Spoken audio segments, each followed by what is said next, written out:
I'm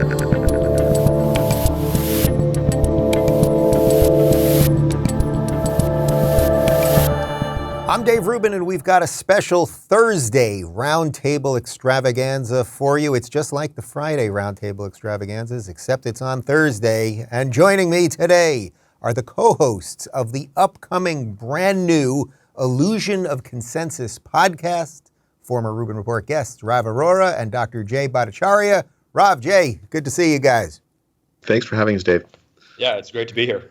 So if all goes well, the podcast will debut next week. And I wanted to give you guys a chance to do a little bit of what you're going to be doing on the podcast, which is a lot of debunking of nonsense and the expert class.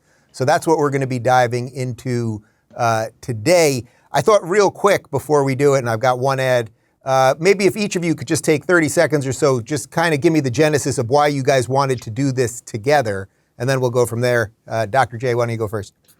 Well, for me, it's really fun to be able to talk with a bright young journalist, and because one of the key things I think that's gone on during the pandemic is you had experts on high telling people this is the consensus when often it wasn't, often misleading people, creating this illusion. And it's actually young journalists like Rob and podcasters and others, citizen scientists who pushed back effectively. So to me, like, to cooperate with Rob is really quite an honor. Rob? Yeah, no, it's a thrill to collaborate with Jay on this. I think throughout the pandemic, one thing that has become really clear is that there is this kind of illusion of consensus, hence our title, on a number of issues, and how the nuances and the complexities of various issues, whether it's masking, vaccines, mandates, lockdowns, etc. There's far more nuance and far more diversity of opinion on those issues than one would seem to believe by just judging the mainstream media, where they select certain experts instead of others. And so it becomes sort of unquestionable, or it becomes this sort of monolith that you can't question when given set of experts support lockdowns or vaccine mandates or mask mandates. But in reality, there's far more debate on those issues. And, Jay and I first met, I think, in September of 2021 when I first interviewed him for an article. And before that point, I was trusting the mainstream experts. And I didn't know much about what I was talking about. And then I talked to Jay and I'm like, wait, hold on. I thought these things were just universally true. I thought all scientists believe that 1% of people are going to die from COVID, that masks work, that vaccine mandates are a good idea. But whoa, hold on. I've been hypnotized. So I very quickly kind of course corrected and shifted my perspective on this. And so Jay and I are going to examine the sort of illusion of consensus in the pandemic, but also in other areas, potentially psychiatry, psychology, etc. So we look forward to collaborating on this. All right, well, we're going to hit a couple of the type of topics you guys are going to be talking about with a little bit of that nuance and diversity of ideas. Let me talk to you guys about Cozy Earth real quick, and then we'll get to it. Do you want your mom bragging about your incredibly thoughtful Mother's Day gift? Well, I've got two words for you. Cozy Earth, the softest, most luxurious, and responsibly sourced bedding and loungewear on the planet. Cozy Earth crafts luxury goods that transform your lifestyle. Their luxuriously cozy loungewear is made from temperature-regulating viscose from bamboo and is made to fit every body type. From soft crew socks to stretch knit tees, Cozy Earth has your leisure wear covered. Transform your bathroom into a spa with Cozy Earth's plush towels, as well as their new premium waffle towel collection. After a long day of fighting for freedom and curbing Joe Biden's radical woke agenda, there's nothing that I love more than resting on my Cozy Earth bed sheets. I seriously love these sheets. Cozy Earth is having a huge Mother's Day sale going on right now. Save up to 35% with promo code DAVE at CozyEarth.com. Just enter code DAVE at checkout for 35% off your order. And now back to me. All right, let's dive right into it, because it seems to me that many of the people, regardless of what country you are in, the people who, quote unquote, lead us have led us in really, really awful ways. I'd put Justin Trudeau just about at the top of that list. And this week, he's basically saying he never forced anyone to get vaccinated. Misinformation and disinformation is carrying people to believe things that are untrue. And vaccinations is a perfect example of it. Like any modern bit of medical advancements, there are potential side effects in vaccinations. And there are people who've probably gotten very sick from vaccinations, on the billions of people who've been vaccinated against COVID over the past few years. And the idea that people can fly in the face of science, well, individuals are allowed to make their own choices. There may be all sorts of different reasons why someone is hesitant to get vaccinated. But I make a distinction, and I have always have, between someone choosing for personal reasons to choose not to get vaccinated, and someone deliberately using misinformation to mislead and scare other people with so-called facts that aren't facts at all. And all of the scientists and the medical experts and the researchers, not just in Canada, but around the world, understood that vaccination was going to be the way through this. And therefore, while not forcing anyone to get vaccinated, I chose to make sure that all the incentives and all the protections were there to encourage Canadians to get vaccinated. And that's exactly what they did. Jay, let me start with you on this one. I mean, he's rewriting history in real time. It is a complete lie that he was not forcing people to get vaccinated. Ask any of the Canadian truckers and the people whose bank accounts got frozen and the litany of other things that happen in Canada. But there's also a certain condescension with him and smugness that I think gets to the point that you mentioned up top about this elite class that thinks that they should not be questioned. Now he somehow thinks, people should make choices for themselves, just not the misinformation specialists. But it's completely the reverse of what he pushed on Canadians for 3 years. I mean, even in that clip, the one substantive point he tried to make, which is that that side effects are rare. Well, I mean, rare according to who? There was a reanalysis of the Pfizer and Moderna trials, a very careful one done by Joe Fryman, Peter Doshi, and some of their colleagues that found that the serious adverse event rate from the vaccines in the randomized trials themselves during that first 2 months of that trial was 1 in 800. Mm-hmm. That's a pretty high serious adverse event rate for a vaccine that's deployed in mass. I mean, I agree. It's normally something like 1 in a million. Is that correct? I mean, that would be a pretty safe vaccine. 1 in a million would be a pretty safe vaccine. I mean, the thing about it is Dave, is like, it should have been a nuanced thing where you talk with your doctor about it, right? So like if you're an older person, you put up with some of the higher risk because you get this enormous benefit of reductions in mortality risk from COVID, right? So that's why I advocated for vaccines for older people, because I thought it would be a good idea on net. Not that it would be forced to do it, but because on net it would save the lives of older people. For younger people, it's a very different calculus, right? A lot of young men got myocarditis for taking this vaccine, and what benefit do they get from the vaccine itself when COVID, the death rate from COVID in young men is very, very, very low. So I think it was one of these things where like he's obviously gaslighting people, and what I find really offensive is this implication that he didn't coerce people, he didn't force people, right. Just because he didn't hold people down and jab them with a needle by himself doesn't mean he didn't coerce people. He violated the civil rights of a tremendous number of Canadians. They couldn't even travel within their own country if they were unvaccinated. Quite literally, you could not get on trains. Rav, you're unvaccinated. You are a Canadian. And I say that with all due irony because Dr. Bhattacharya is in California, which is the Canada of America. I'm here in free Florida. But when you see your prime minister gaslighting the country like that, I mean, how do you feel about that? Yeah.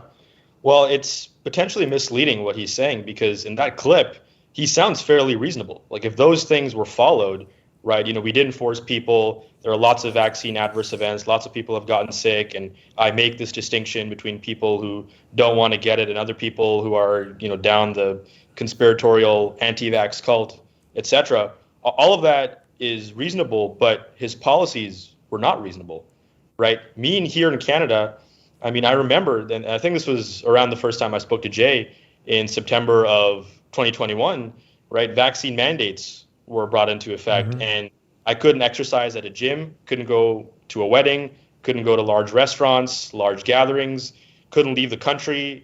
My family's from India. They wanted to go visit relatives.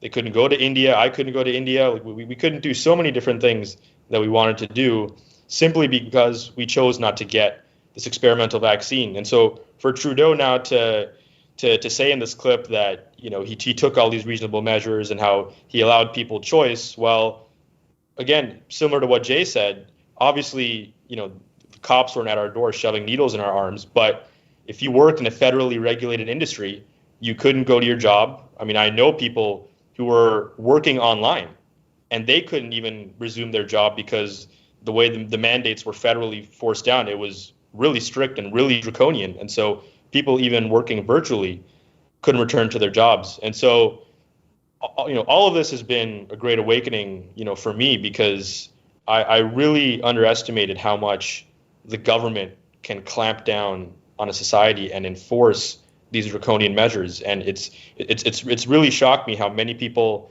still go along with it when Trudeau's using this, you know, this kind of illusory veil of love and compassion and inclusivity, yet we had some of the most draconian COVID measures in the world. And as you guys know, I mean, at least from an American perspective, most of the blue state governors who did all of this stuff got reelected, in some cases by landslides. Jay, do you see a sort of silver lining in that his rhetoric at least did shift? So he sort of has given up on most of the draconian stuff. And even if he's lying and rewriting history now, at least we got there. I mean, I know that's not a great comfort, but it's, I suppose, something. I mean, there's a French philosopher who has this dictum, La Rochefoucauld. He says that hypocrisy is the homage that vice pays to virtue. I mean, that's it right there. That's it. Yeah, I mean, he has to pretend, right? Because the problem is, like, what they did is just indefensible, Dave. It's just not. And you look back and you say, boy, those were crazy times. Well, those were crazy times because people like Trudeau imposed crazy policies that didn't protect people from COVID. I mean, Sweden has among the lowest all-cause excess death rates in the world, lower than Canada. And they didn't follow all of these crazy mandate policies, these lockdown policies. They didn't close schools.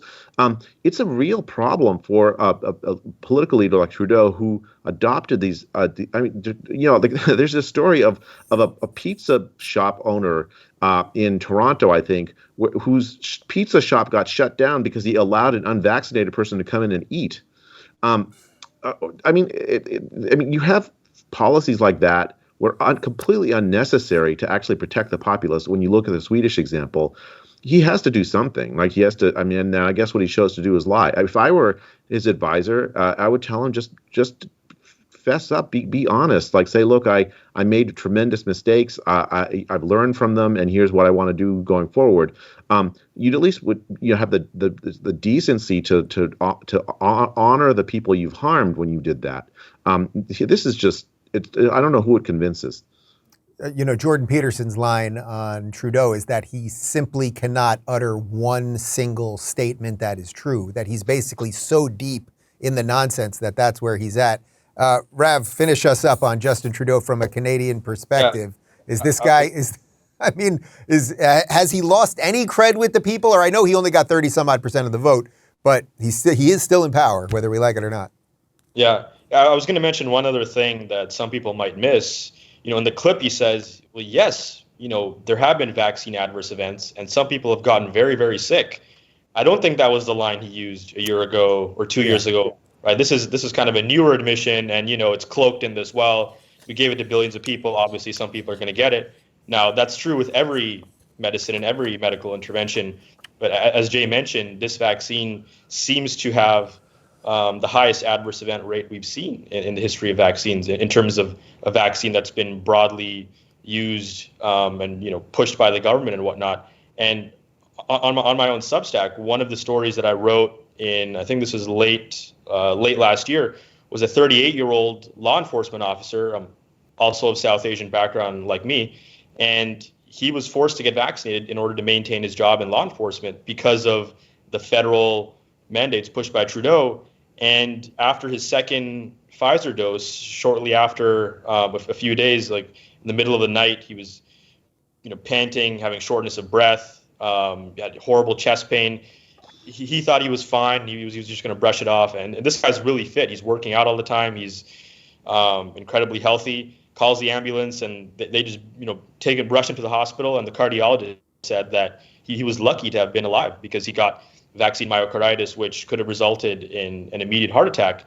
And as this person told me, this was just one hospital in Victoria, BC, British Columbia.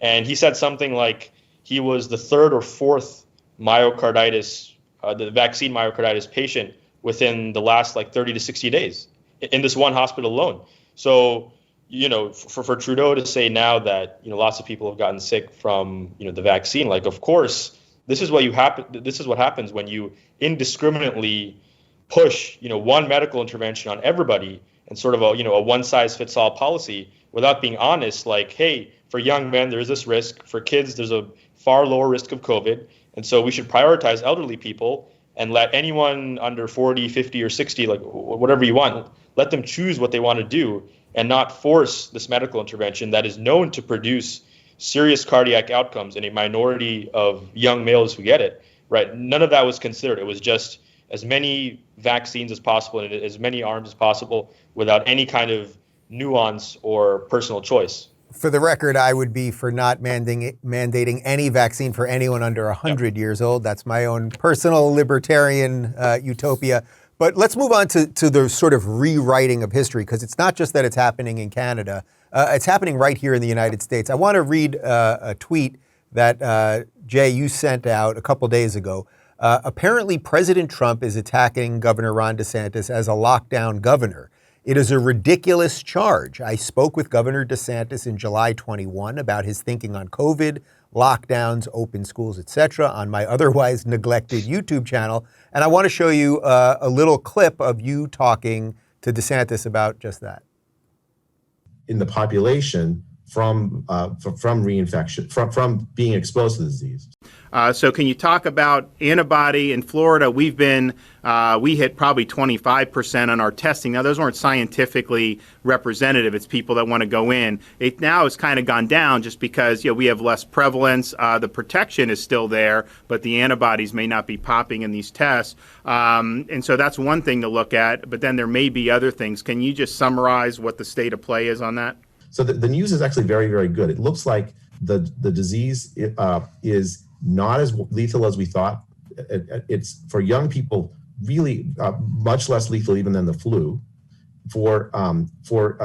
If you a large fraction of the population, a substantial fraction of the population seems to have been infected and not died from it, and that's providing some protection in the population from reinfection, from being exposed to the disease.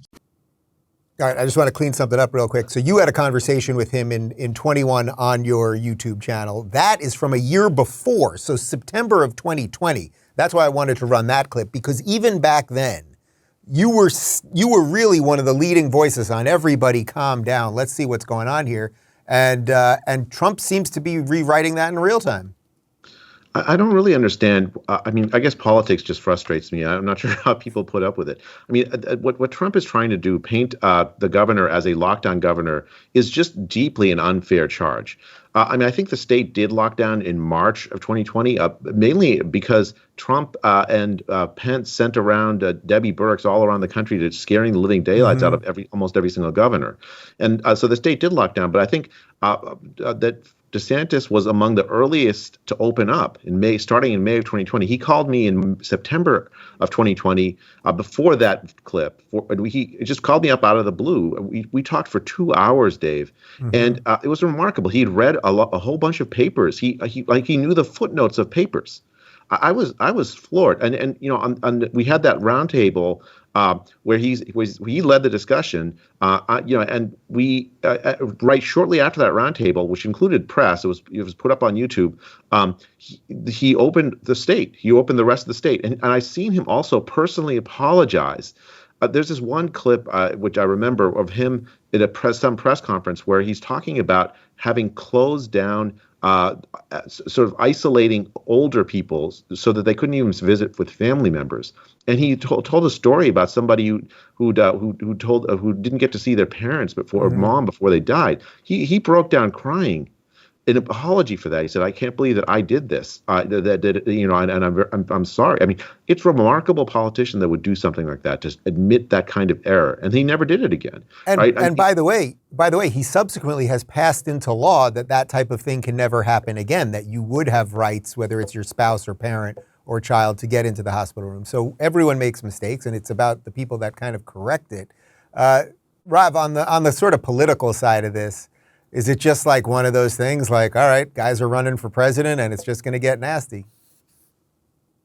Yeah, I think so. I mean, we know what Trump's been putting out recently, a lot of crazy allegations, I mean, the way he talks about Ron DeSantis, Ron DeSanctimonious or Meatball Ron or whatever, all these things. I mean, I think he's just using whatever dirt he can and just throwing it, DeSantis's way. I mean,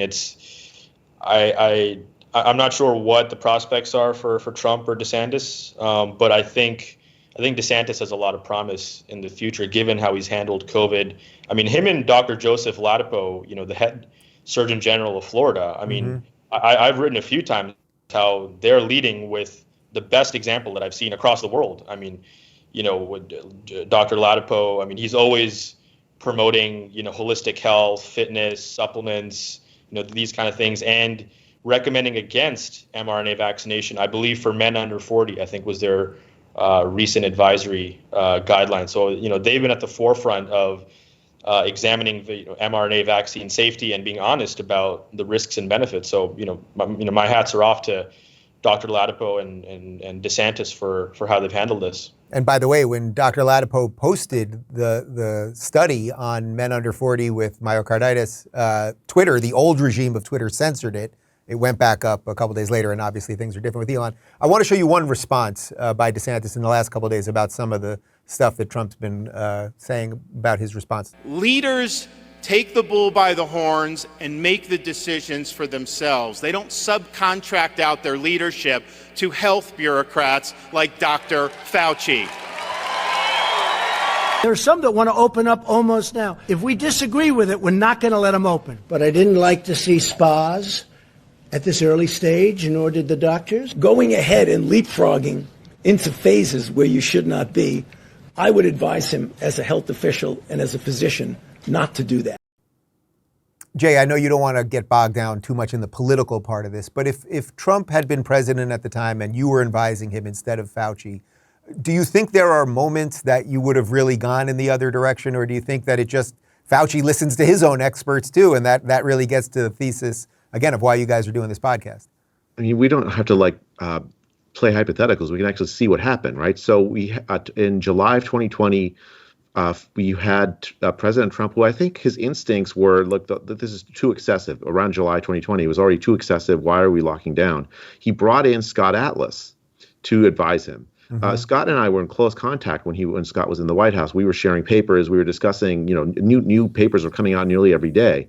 And Scott routinely expressed his frustration to me about his inability to get across to Tony Fauci and Debbie Birx basic scientific facts that were becoming clearer and clearer about immunity, about the age, the high risk for older people, the low risk for younger people, the necessity of focused protection, the necessity of opening schools, all of that he was unable to get across. And the question I had in my mind is, why did President Trump, who actually I think had the right instincts in the middle of 2020, when he hired Scott Atlas, leave in place people like Tony Fauci and Debbie Birx to undermine his own strategy? He's the president of the United States. He has to take responsibility for the policies that he put in place, for the leaders he enabled to make those decisions. It's one of these things. I don't enter politics because I don't really. I mean, I think in public health we have to reach everybody, no matter what their politics are. But I mean, when I look at that, I just wonder what if he had really enabled Scott Atlas to be the leader that he wanted to be, rather than allowing Tony Fauci to take the center stage over and over again. One of the themes, obviously, that we've all been talking about over the last couple of years is how do you find people to trust? So I want to shift a little bit here because, Rav, I know one guy that you and I would say trusted fairly intimately over the last couple of years on most things was Sam Harris. And Sam Harris has had, I think, just a series of big, I would say, political blunders, something to that effect.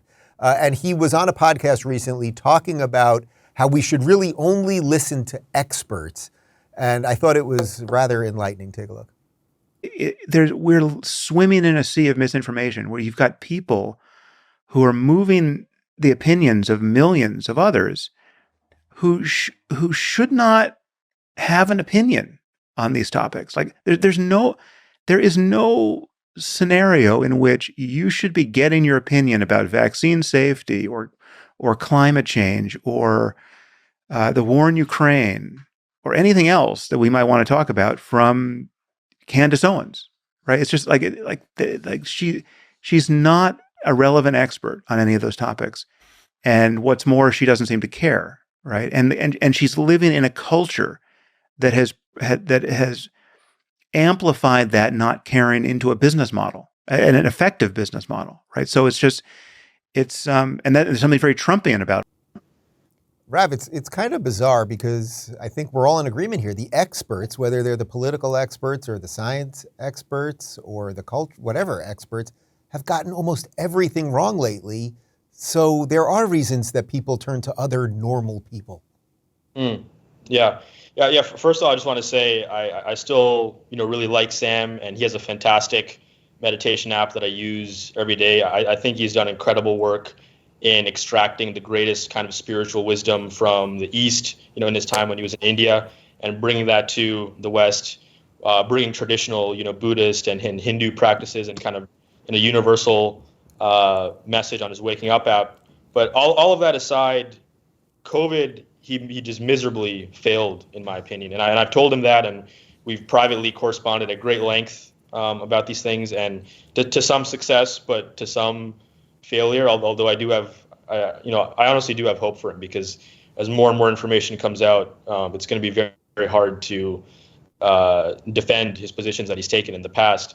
But, Sam says that we shouldn't be listening to people like Candace Owens or others on vaccine safety and vaccine efficacy. But at the height of 2021 in the summer, when vaccines were rolled out, on his podcast, he was saying the case for getting vaccinated is absolutely clear cut. Mm-hmm. Everybody should be getting this thing right away, as soon as possible. There's so many different stories that he told. There was one incident where he was at a restaurant and there were unvaccinated waiters around him, and he basically said that these people are nothing but hosts of deranged right-wing conspiracy theory, when in retrospect, those young men, it might have been smart not to get vaccinated, depending on their health status and whatnot. But the way in which he spoke about vaccines and the sources that he used, like he had on Eric Topol in that podcast, and he's had on Nicholas Christakis.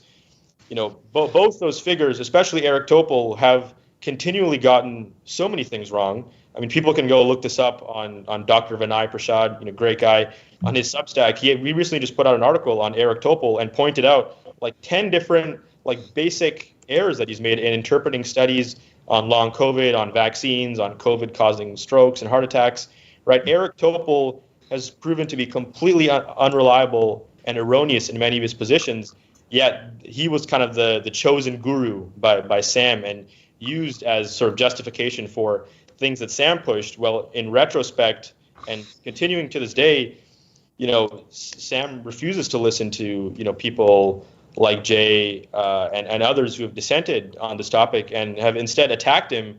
And I think Jay and we spoke about this in our recent podcast episode. Yeah, I want to get to a clip of that. Sure. But actually, Jay, you're a Stanford guy. I know so much of sort of the intellectual elite comes out of Stanford. How did you not fall into this trap? Well, I think one thing in listening to that clip that I think is a mistake that Sam makes and a lot of people make. There's on one side, there are facts that are difficult to know. Like the way you learn about those facts is by debate, scientific debate among people who have some expertise. Sometimes even people who don't look to have the relevant expertise have important things to say about facts. On the other side, you have values about what to do with those facts. Someone like Sam Harris has his values and he has his knowledge, his view of facts. He's entitled to them. Someone like Candace Owens has her knowledge about the facts and also her values, which I think are quite at odds with someone like Sam Harris. You combine those together, and you may have a very different opinion about what to do about X, Y, or Z. That's not misinformation. That's just how humans make decisions, is by combining facts with their values and then making recommendations. It's to me, it's like the height of hubris to say, well, okay, I don't think that you should listen to this other person. Most of it is not about facts. Most of it's about differences in values that I think Candace and Sam have. And I think it's one thing. Like, if it's one thing if Sam is going to say, well, let's look at the scientific evidence, and here's what this says and that says, and here's what this expert says, and it's one thing to try to do a balanced assessment of the scientific evidence. And in a lot of areas of science, there's a range of ideas, hypotheses that are possible given the data. It's not right for him to say, oh, I know the truth so much that I can just condemn this other individual as being completely unqualified. I mean, it's not the qualifications, it's whether the facts are right or wrong. How does that combine with values? How do you connect with your audience? Do you persuade people based on the connections? I mean, all of that is like very complicated. And I find myself, I just can't do this. I can't look at Sam Harris looking down on people, and that's just bad public health, I think. Yeah, it's really disappointing. And I just want to say again, because I've said it a few times when I've referenced him on my podcast, I'm not trying to do this gratuitously or to attack him. It's really just, if you're part of the public discourse, then people are going to push back on some of the other stuff. You might say his feelings about this have been sort of religious or cult-like, which I guess would be a bit ironic. But let's shift for a second, because he left, Sam, this gives me a perfect segue, actually. Sam left Twitter because of Elon Musk. He had thanked Jack Dorsey for banning Trump way back when, which was a bit of an odd move. But then he left Twitter once Elon Musk took over. Got a little video of Elon and what he's doing at Twitter these days. I think the same standard should apply to me as applies to everyone on Twitter, just as it does on positive or negative. So what do you do? Same for everyone. Now the thing that a lot of traditional journalists don't like is they don't like being put on the same platform as the average citizen. They don't like their voice being the same. They're pretty mad about that. Yes, there are several news organizations who don't like your push for democratization and what they believe is the devaluing of the badges because they were differentiated. So is that just a moment in time? Is that just a moment in time? No, that's deliberate. I think it's very important to elevate citizen journalism. I think it's very important to hear the voice of the people, the actual voice of the people, not the filtered voice of the people. And let the people choose the narrative, and let the people determine the truth, and not 5 editors-in-chiefs of major publications. Do you want to know what's really going on, or do you want their opinion? You know, it's a handful of people. I think we want to know the voice of the people, the true voice of the people. This does get us to that starting point of the elites versus the people. And Rav, there's an awful lot of elites and formerly blue-check journalists who are very upset and not willing to pay $8 to still have that blue check and, get some of the benefits thereof. Yeah, well, Dave, we should really hold our thoughts and prayers for the blue checkmark genocide. All these people who can't afford $8 a month. I mean, how many Spotify or Netflix or Crave or HBO, whatever subscriptions do these people have, and how much time are they spending on these things? I mean, $8 a month is, I think you said it's the price of a coffee or whatever. Like the meltdown over these little things on Twitter. This is the point where I get where, like, I'm looking at all these people melting down, and I'm like, I need to get off Twitter because this is a fake reality. This is like a hallucination. This is not real. This is like the most trivial of trivial problems, and I need to go outside and touch the dirt or something and do something with my real hands because people are whining about $8 a month. But other than that, like what Elon Musk just says in this clip is absolutely right. I mean, this explains the rise of Substack, how leading publications, throughout the pandemic especially, and other issues have gotten things completely wrong. I mean, The Atlantic, The New York Times on lockdowns, mask mandates, vaccines, etc.